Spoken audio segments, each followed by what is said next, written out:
Welcome to the Dan Stevens Show. Whether you're watching or listening, you're very welcome. Today's episode is 5 observations about Manchester, England. I just spent 2 nights there. It's now Monday. I'm recording this. I got back on Sunday afternoon. I went over there on Friday afternoon. Spent 2 days there with my sister. We went to see a gig on the Friday night, and it was oversold. It was absolutely packed. Joshua Idean, he's all about dancing and moving and stuff, but you couldn't dance or move in there. It was just totally packed. So not very enjoyable, to be honest. The music was great, so it was nice on the ears, but I was hoping there'd be more body movement, but there simply wasn't, because it wasn't possible. And we did a chocolate challenge in a place called Slattery on the outskirts of Manchester on Saturday. So that was very enjoyable. Had a great time with Molly, my little sister. We never went away together before, but it's just, we do a lot of stuff, go to concerts and stuff together. Anyway, we get on very well, so it was very easy to travel with her. She listens to this as well, so I have to say that, don't I? No, but I am being truthful. Great travel companion. 10 years younger than me. 10 times better looking. Fair play to her. Anyway, the first observation of this trip in Manchester, and this was something that Molly actually said to me. It was in my head, and it was in my head the last time I went to Manchester as well, in September 2024. Although this time we stayed in Salford on the outskirts. On 2024 I was there on my own to do a few comedy open mics and tried to get into the Manchester stand-up comedy scene a little bit. Stayed in the city, Piccadilly, whatever you call it, Gardens, is it? Whatever the Piccadilly thing is, sensationally rough. Like, just, you're kind of looking around and it's like, there's just so much going on, so much bad shit going on. You're just like, alright, this is weird. You can smell weed.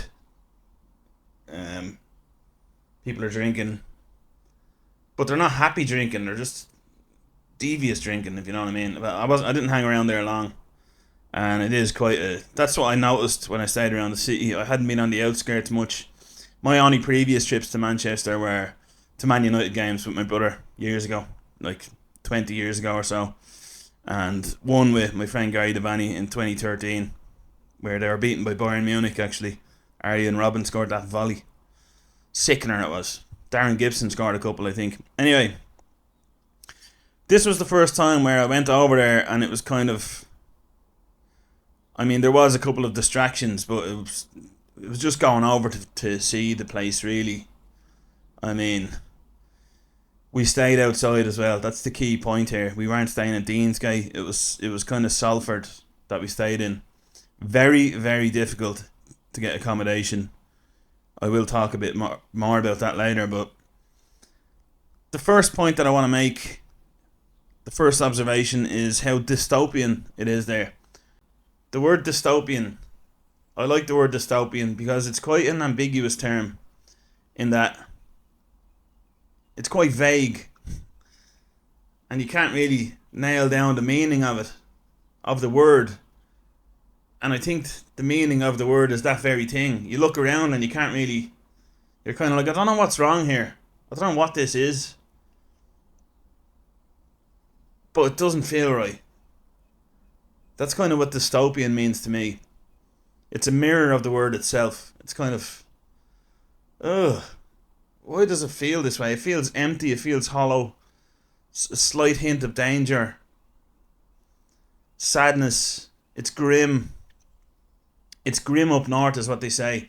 But in this particular area, it was especially so. You know, empty streets on a Saturday mainly. Just, if you go off the beaten track of the main road, it's like little tunnels with graffiti, and you see people in hoodies and people hanging around. And I'd always be open to saying hello to locals, or, oh, how's it going?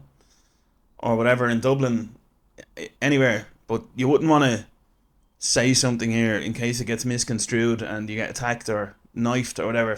Molly described it as feeling very stabby. That's kind of what it felt like. There's just nothing in the air. Even we went to a shopping centre on Saturday.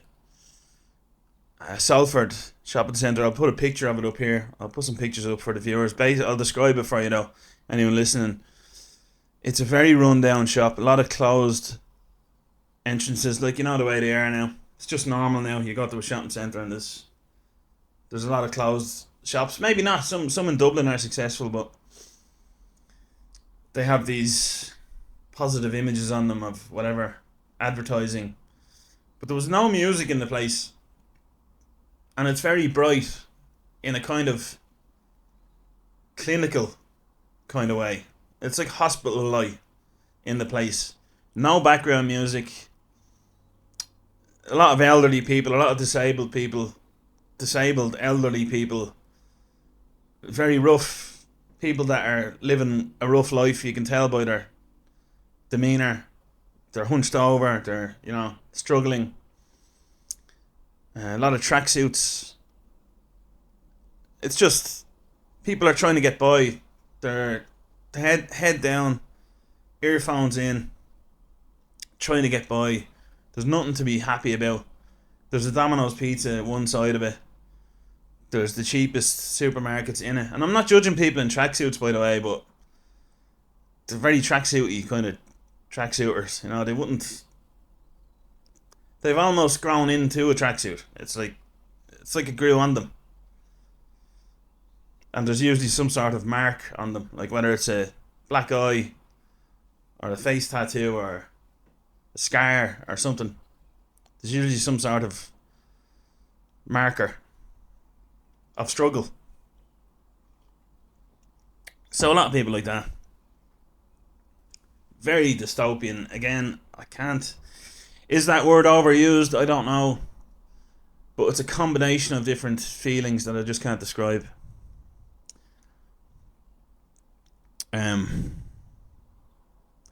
I would say charmless.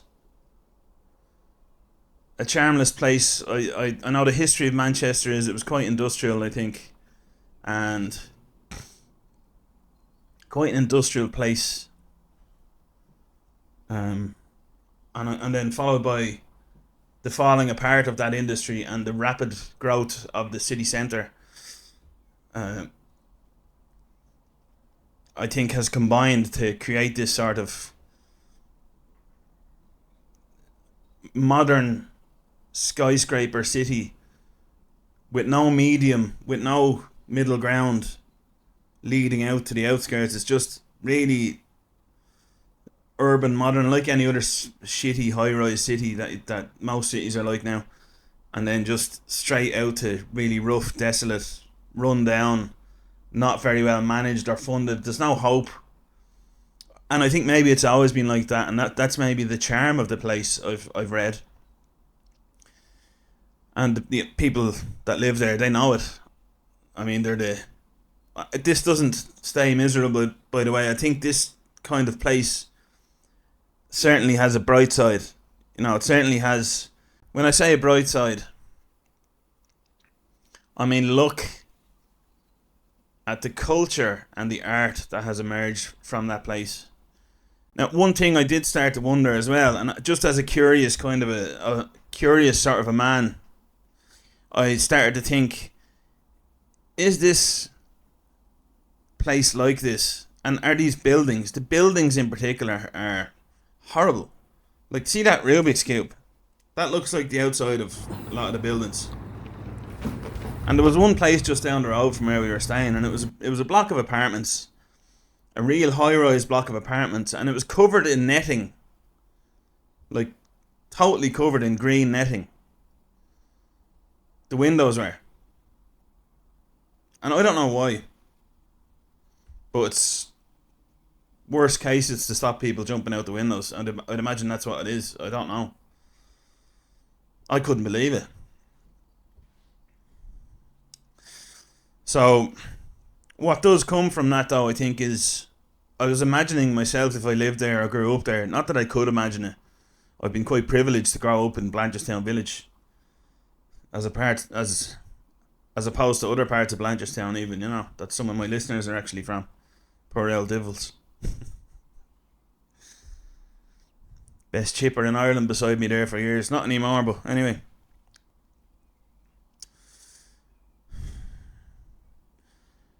The art that has emerged from Manchester. It's quite unbelievable when you think about it. So music wise, I mean, Oasis, I could feel them writing that song. I would like to leave this city, half the world away. If you listen to the lyrics of that and match it up to the outskirts of that city, it's just just perfect. I remember looking around and the song was going on in my head and I was like, this is what they were talking about.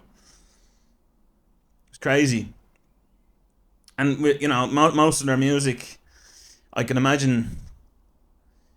I guess a lot of great music is people going inward to escape from hardship. But I mean, I would imagine that the more hardship you live in and the rougher the place you live in, the more inwards you have to go. There's less distraction. There's less things you want to do. Less places you want to go. Bad weather.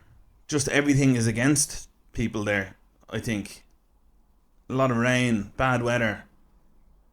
Neglected by the government, obviously. It must be neglected. There was rubbish everywhere. It seemed very neglected. So it would really drive you to go inside and inside yourself and write movies or music or whatever. I'm just gonna list off a few of the, Oasis, Smiths, Stone Roses, Joy Division, The Verve, The Happy Mondays, Simply Red, Take That. Can't leave them out. Want You Back for Good. What a tune. Just the cultural things. Then you have, I can see why they're so passionate about football as well, about soccer. Why they are so driven to that and why they're so, why it's so important to them, If you live there, I'd imagine you'd have to be obsessed with something. You'd have to be obsessed with some external thing to keep going. I mean, the pubs are grim, and drinking anyway is going to make it worse. I don't know, it's like the parks some of them are concrete. The shops are really grim. It's probably just Salford where we were staying, but my God, it was so grim. So, that's the first thing about it. Very dystopian, very grim. And the second point was actually that it's inspiring. You can see how those people got inspired to write music. I'd be in my room all day writing as well if I lived there. Trying to create something. So, I can see how that happened, and I would 100% be obsessed with Manchester United if I was there. I like Man United now, I'm a supporter, but I would be all over it. I'd go to every match just to have some sort of escape and to have a bit of crack. I really would. So, apologies if I forgot to mention any bands there that you might like. I know the M People as well. They're one of my favourites. They're my mum and dad's favourite actually back in the day. People. Listening to them a lot lately. Very inspiring. Search for the hero inside yourself. Especially if you live in Salford.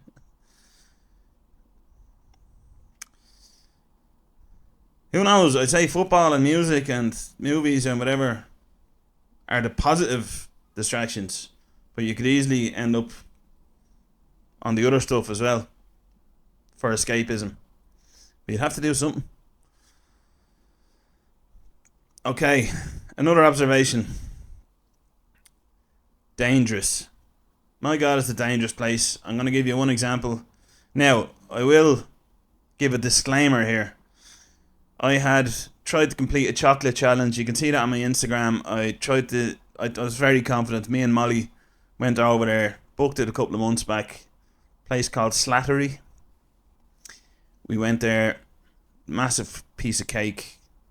I don't know why they say piece of cake about easy stuff, because this was a huge piece of cake and it was by no means easy to eat. It was a lump of cake, a wedge. So I'd eaten as much chocolate as I possibly could without puking, and I'd also been out the night before drinking beer.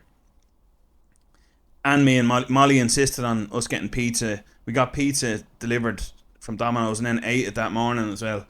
Just to give you an idea of the headspace we were in and the stomach space we were in. Anyway, that night Didn't go to the pub or anything. Went to the pub, watched the Man United match, went back. I was in bed by 11:30. Molly had her own room, I had my own room. She was in a double bed because I'm a gentleman. I let her have the double bed. I regretted it, I won't lie. My bed was about the width of this A4 sheet, like. Do you ever try and turn? My arms are hanging down the side. My feet were, there was a like a clothes horse down the end of it. My feet were playing the clothes horse like a guitar. It was folded up. During the night, on the first thing, I didn't know what it was. So anyway, I was in the horrors in any case. And then I wake up and it's 2 in the morning. I'd gone to bed at about 11:30 and I heard a bit of shouting and screaming and I was like, whatever. Then I wake up again, look at the watch, it's 4 in the morning and I hear a girl screaming outside and a fella shouting. And she's screaming like the screams you hear on telly. I was like, this could be an episode of 24 Hours in Police Custody going on outside here. No! Yeah, okay. I couldn't really make out what they were saying. I'm lying there. I thought I was having a nightmare. And I wanted to stick the head out the window. And by this time, it's starting to get bright. And the curtains in the room were like tissue. They were, the sun was just shining through them. It's horrible. So I'm double awake. I have heartburn. I'm full of chocolate. I had sausages and mash a few hours before in the pub watching the match. So my chest was like Mount Etna. I had a Rennie. I took a Rennie. A Rennie would be like, in that situation for me, was like pouring a 500ml bottle of Ballygown onto a house fire. That's what it was like. Forget about it. Absolutely in bits. And I'd managed to get to sleep, woken up by screams. And it was so close, it sounded like it was right outside my window. I was on the first floor. And I twitched the curtain. And I see some movement. And I was like, Jesus, I don't want to be seen by them. I'll get dragged into it. This row, whatever was going on. I could just see a girl, sort of. And then the police arrived. I heard her shouting, I'll call the police on you, I'll call the police on you. And he's like, call the fucking police. I looked out the curtain. Police had arrived. There was 3 of them outside. Someone was in the back of the car. I was like, and it was bright. And there's me twitching the curtain. I was like, Jesus, I don't want to be a witness in this one. No, thank you. But it was just horrible. I was having nightmares anyway. Then I got woken up by that. And just generally walking around just felt very unsafe, you know. Yeah, so that's that. The next thing is, I don't know, you might know about this already if you've ever tried to stay in Manchester, but and I know it was the weekend. Terrible accommodation options. I tried to book a place on booking.com several months ago in Manchester. They said they'd get back to me within 24 hours. I didn't hear anything back. They take the money and then refund it to you, I'm pretty sure. So I put in a booking request. Just nothing back. Molly got somewhere. She had to send a big message basically begging them could we stay there, telling them why we were there, all that stuff, the usual crap. And she got it. And we walk into the place. Nice carpet. Immediately I see the carpet, open the door, see the carpet, smell of mackerel. Ah.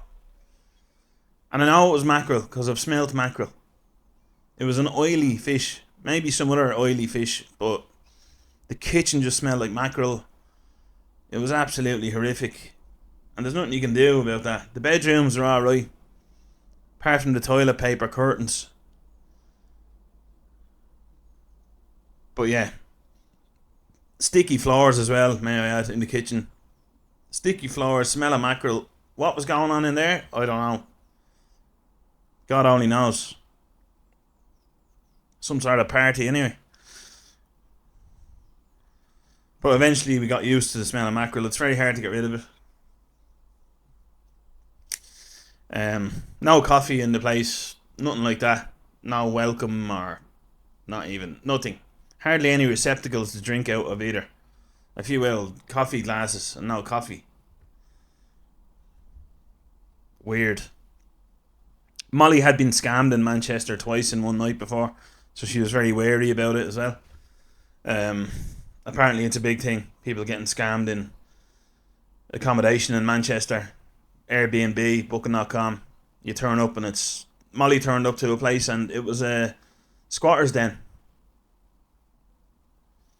And I know you could probably say that most hostels are like that anyway with backpackers, but this was different level.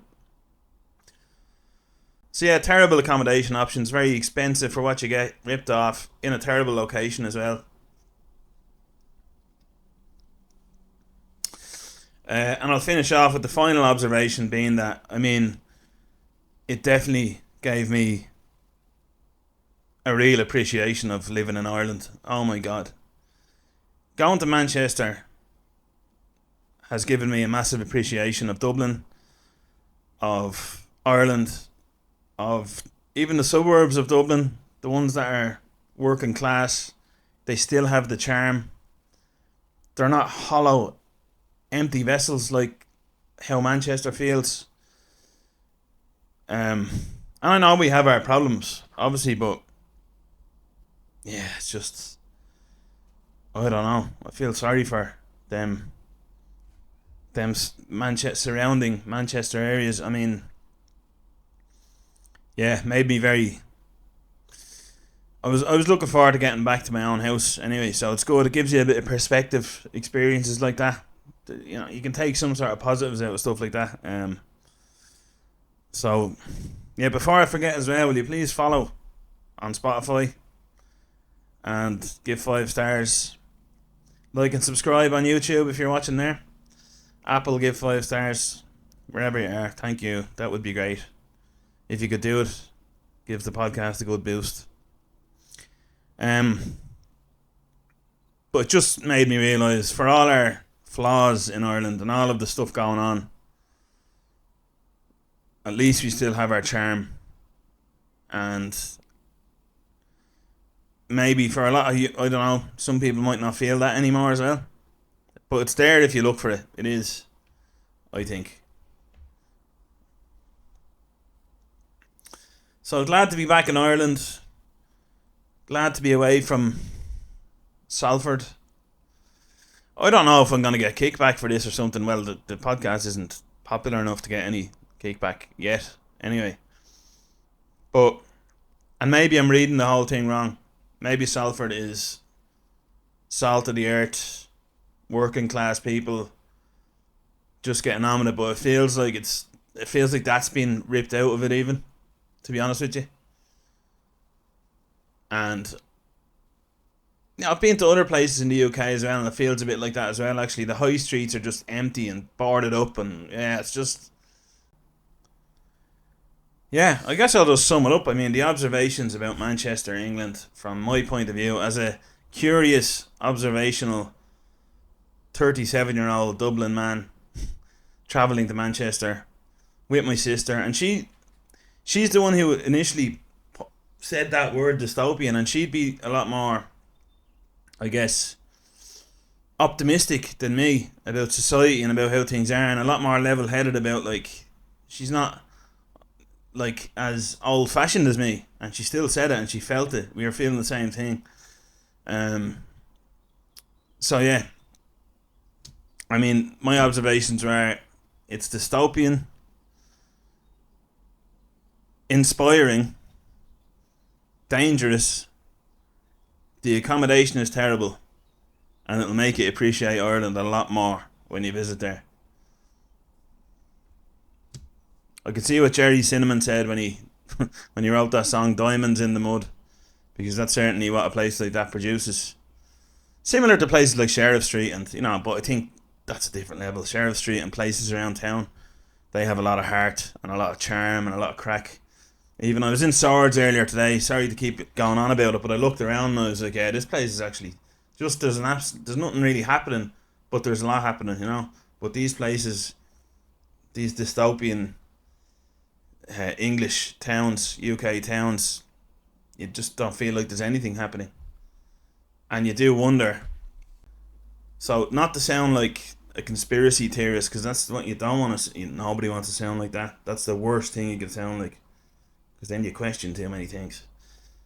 You could be wrong, by the way, with a lot of things that you question, but I believe that if you feel like questioning something in your gut, you should question it. And my question here is, and I couldn't help but think about it in my head, is the dystopian nature of Manchester, the surrounding area that I've seen, and the airport, by the way, where you don't even need a passport, you just look into a camera and boom, the thing opens somehow. My sister said to the guy at those machines where you don't even need your passport, she's like, why do you not need your passport there? And he goes, just don't. We're like, okay. Convenience. But at what cost? But what I'm thinking is it just what's happened naturally as technology, as online shopping, as people drinking less, as all of these cultural things have changed over the years? Is this the result of it? Or is there something more sinister? Is it by design? Is there a reason that the buildings look like that? Is there a reason why apartment high-rises have to have netting around them now? What is that like? Is there a reason why there's no sense of atmosphere on the streets, as well as no people? Is this just a result of the internet age? Or is it something that's more sinister, that's done by design? I don't know. And it's very hard to know. It's one of the greatest mysteries of our time, I think. And I certainly hope, the optimistic outlook would be that it's just because of this that this has happened. For example, internet shopping means all the shops are now boarded up. Or people drinking less means there's no buzz around the pub scene anymore and all the nightclubs are closed. There's two examples, because that does explain that, but there seems to be something more to it. But I just can't, I don't know how you can pinpoint what that is, and I think that's what causes a lot of consternation online and a lot of arguments and a lot of division. I mean, I'm sure there's people that would be delighted that the old ways are being ripped up anyway. And it's good. They believe that the old systems and the old ways that people had should have been torn down anyway, and it's just, they could believe that it's just something new sprouting, and they're happy with it. But I don't know. That's just my curious nature taking over. I can see it in Dublin to a certain extent as well. I mean, Ballymun. Look at Ballymun compared to what it used to be.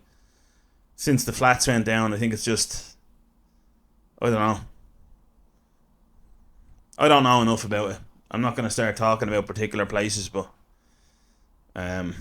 we don't want that shit creeping in Ireland anyway. That's what I'm saying. Ireland is great. Ireland is charming. We still have character. We still have the ability to protest respectfully, as we saw with the brilliant farmers and truckers. And even when there was a bit of overreach, the people have questioned that. So I hope that we still stay a curious, questioning and aware people in Ireland, because we don't want dystopia, do we? No, we don't. Alright, most people don't anyway. And everybody's definition of dystopia is probably different. Alright, anyway, I'm going to leave it there. I'm Dan Stevens. Thank you very much for listening and watching. Thanks for sticking with me and listening to all the latest episodes and watching them. I'm trying to get another gang of guests together to do more guest episodes, so there'll be more of them coming out soon. Until then, I'll be ploughing away with some solo episodes, with some guest episodes peppered in between. I hope you're enjoying them. My Lewis Ticket Inspector episode will be coming, but a bit further down the line. I know I promised you that, so we will get that eventually. Yeah, see you soon, guys. Thank you very much. Take care of yourselves.